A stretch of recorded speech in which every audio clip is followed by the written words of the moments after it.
अनुग्रह दिन के सुबह के समय में प्रभु यीशु मसीह को धन्यवाद और सारा आदर महिमा देते हुए प्रभु यीशु मसीह का तुल्य नाम से आप सभी को स्नेह अभिवादन करती हूँ। आज के वचन की मनादी के लिए यशायाह 58 के 5वें वाक्य में, जिस उपवास से मैं प्रसन्न होता हूँ अर्थात जिसमें मनुष्य स्वयं को दीन करे, क्या तुम इस प्रकार करते हो? क्या सिर को जाऊ के समान झुकाना, अपने नीचे ठाट बिछाना और राख फैलाना ही को तुम उपवास और यहोवा को प्रसन्न करने का दिन कहते हो?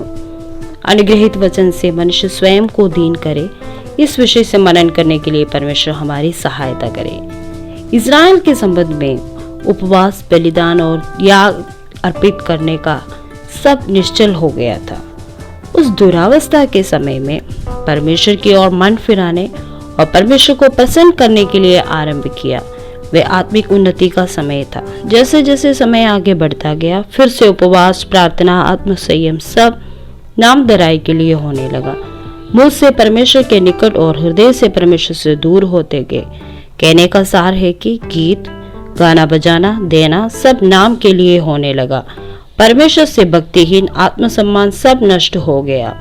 यशायाह 58 का पहला और दूसरे वाक्य में पढ़ेंगे तब हम समझ पाएंगे। दिन प्रतिदिन परमेश्वर को खोजते हैं, परमेश्वर का मार्ग जानने के लिए इच्छा है, परमेश्वर का धर्म और न्याय का काम करते हुए परमेश्वर के निकट आने की इच्छा रखते हैं, लेकिन अपने पापों को परमेश्वर से छिपा रहा है, अपने पापों को मानकर उसे त्यागने के लिए तैयार नहीं है। 58 के तीसरे वाक्य में वे उपवास रखते हैं, लेकिन अपने कामों में व्यस्त और लालच से पूर्ण होकर अपने कार्यों को करते थे। प्रियो, उपवास का अर्थ को सरलता से समझ सकते हैं। अपने कार्यों को छोड़कर परमेश्वर के साथ वास करना, अपने स्वार्थ कार्यों को छोड़कर परमेश्वर की ओर स्वयं को दीन करना ही है। लेकिन यहाँ नाम के लिए उपवास करते हैं, परमेश्वर से दूर होकर स्वयं के कार्यों को पूरा करते हुए जीवन जीने का प्रत्येक अवस्था। 58 के चौथे वाक्य में हमें सिखाता है, उनके उपवास का फल मन फिराव और आत्मसंयम नहीं है। उनकी दीनता और जाऊ के समान झुकना सब दिखावा के लिए था। आपस में लड़ते और झगड़ते और एक दूसरे से श्रेष्ठ दिखाने के लिए करते थे। भजन संहिता 139 का पहला और दूसरा वाक्य में, हे यहोवा, तूने मुझे जांच कर जान लिया है, मेरे उठना बैठना जानता है और मेरे विचारों को दूर ही से समझ लेता है।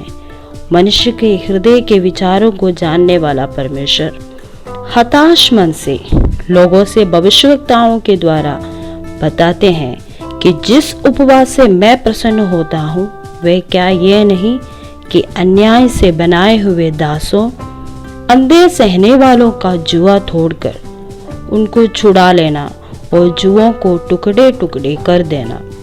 मुझे सुनने वाले मेरे प्यारे श्रोताओं, परमेश्वर को प्रसन्न उपवास एक आत्म संयम के लिए पूरे मन से परमेश्वर के निकट आने के लिए क्या हम तैयार होंगे? तो 8वें वाक्य के आखिरी वाक्य हमें यूं सिखाता है, यहोवा का तेज तेरे पीछे पीछे रक्षा करते चलेगा।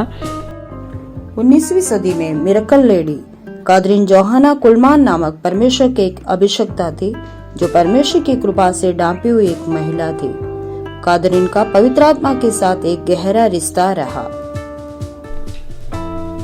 जब जन समूह के सामने आराधना के लिए वचन से प्रचार करने के लिए खड़ी होती थी, तब परमेश्वर अद्भुत काम निरंतर होता रहता था। जनसमूह पाप से उद्धार पाकर परमेश्वर की ओर आगे बढ़ते गए।